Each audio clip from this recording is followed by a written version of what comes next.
Hello. Hello. Is that better? Yeah. Hello. Basically, it's now 4 days until we move all Don't our... start with the basically. Hello. Oh, come on. We've got to stop doing this sort of stuff. Right. Hello.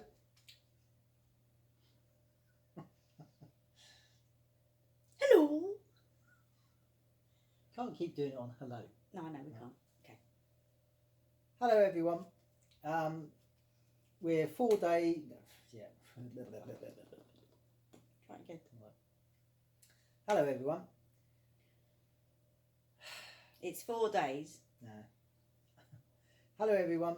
It's Thursday night, and we The 7th of July. Yeah. And we leave to take all our furniture and worldly goods to Bulgaria next Tuesday, early morning. So we're sitting on a little Futon. Yeah, futon-y type bed settee, because it's the only bit of furniture we got left in the house to sit on, because everything else is packed away in the trailer. And the van. And the van. Our lovely settee that we've got used to. That's going to be coming to Bulgaria. So we've been going through the house, deciding what's coming, what's staying, what's tipping. Yeah, what's tipping, what we're going to sell, all that sort of stuff.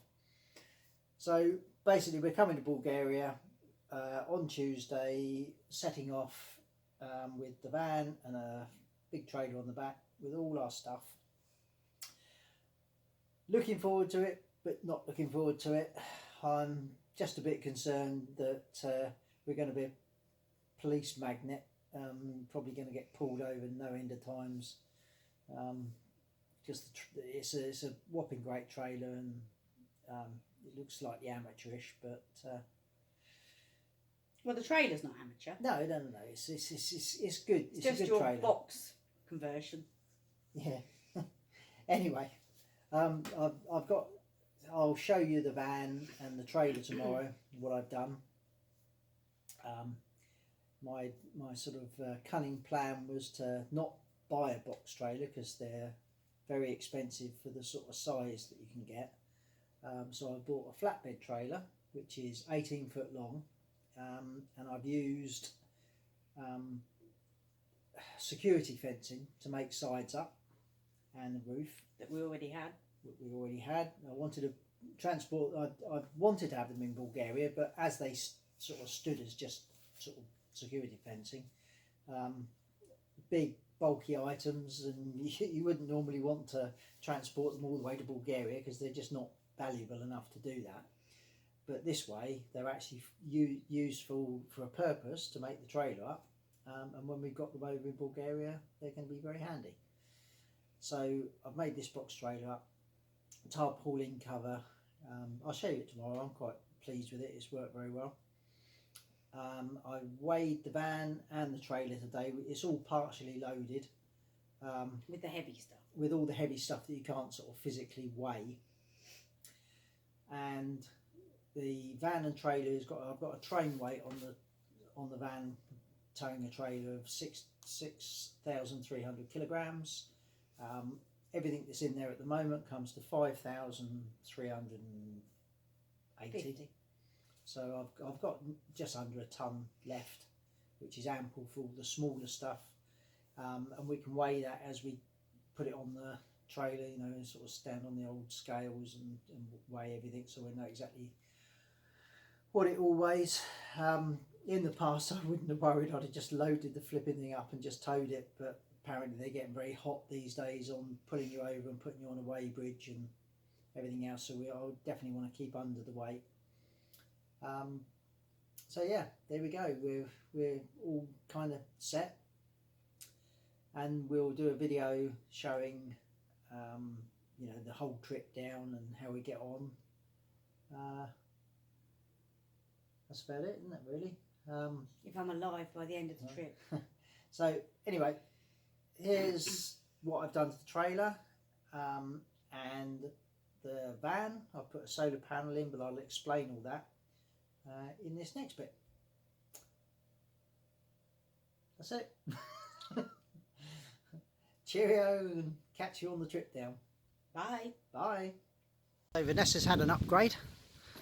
Can't really see it from here. We can sort of, but basically again, I've put one of these solar panels on the top. It's 230 watt X solar farm. I was going to put 2 on, but time wise I just didn't have time. It was easier just to put the other one on the roof rack that's actually on the van at the moment. Another time you could possibly take the roof rack off and mount them both. We'll see. But 230 watts isn't too bad. So I've now got 230 amp hour big Varta battery in there. It's the only place I could put it. It's a bit of a pain because to get the toilet cartridge out, I have to slide the battery back. So I have to disconnect it and slide it back. Luckily I don't have to lift it out, I can just slide it along, and that will give me enough room to get the toilet cartridge when I need to. Coming round into the cab.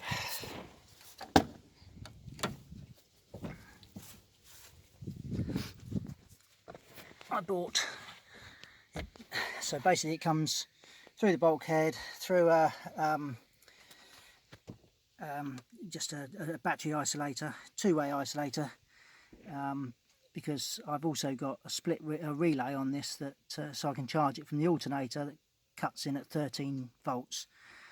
I'm not keen to have the panel and the engine doing it at the same time, so I can have it on one or the other, or both.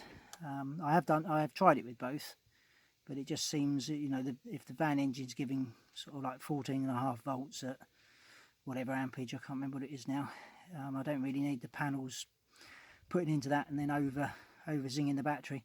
Theoretically the charge controller does control that, but it just seems a waste to put all that power into something when it's not required. So that's the isolator switch for the panel, and then I've bought an Epova charge controller. It's a bigger one than I needed because I thought I was going to put 2 panels on, so it's a 40 amp charge controller, MPPT. But I'm quite pleased. I mean, it's not really it's sunny, but the sun's not on the van at the moment, and we're getting 29 volts from the solar panel, 0.5 of an amp. The amperage actually depends on what's being drawn from the battery. So if I have the fridge, which actually draws about 8 amps in full sunlight, that panel will actually give about 8 amps. So during the daytime it will keep up, and obviously if the fridge isn't on or the engine's running, I'm getting more than that. So I'm quite pleased with it. It's worked quite well. Would have been nice to have the 2 panels, but another time. Come into the trailer. This is the beast. So it's an 18-foot beaver-tail flatbed trailer, and then what I've done is I've used security fencing to make it into a box. It gives you an idea. Basically, so I've just welded on some scaffold tube to hold the security fences. It's a bit of a gap there because it's a beaver tail trailer, so the back sort of slopes away, but essentially there's two security panels either side, slightly overlapping, 2 on the top, one at the front and the back cut in half to make a sort of front part and a door at the back. Trailer, it's a 3.5 ton trailer, but my train weight for the van is 6,300. I've already put the sort of heavy stuff that's not easy to weigh on the trailer, and taken it to a weigh bridge, and I've got basically a ton left to fill on the back here, so that's all sort of, you know, all the other paraphernalia that you want to take. You've got a tumble dryer and clothes and cupboards and pots, pans, all that sort of stuff still to go on, but plenty of weight for it. So there we go. So poor old Vanessa's got to lug this thing behind, but when I took it to the weigh bridge it tows beautifully, no problems.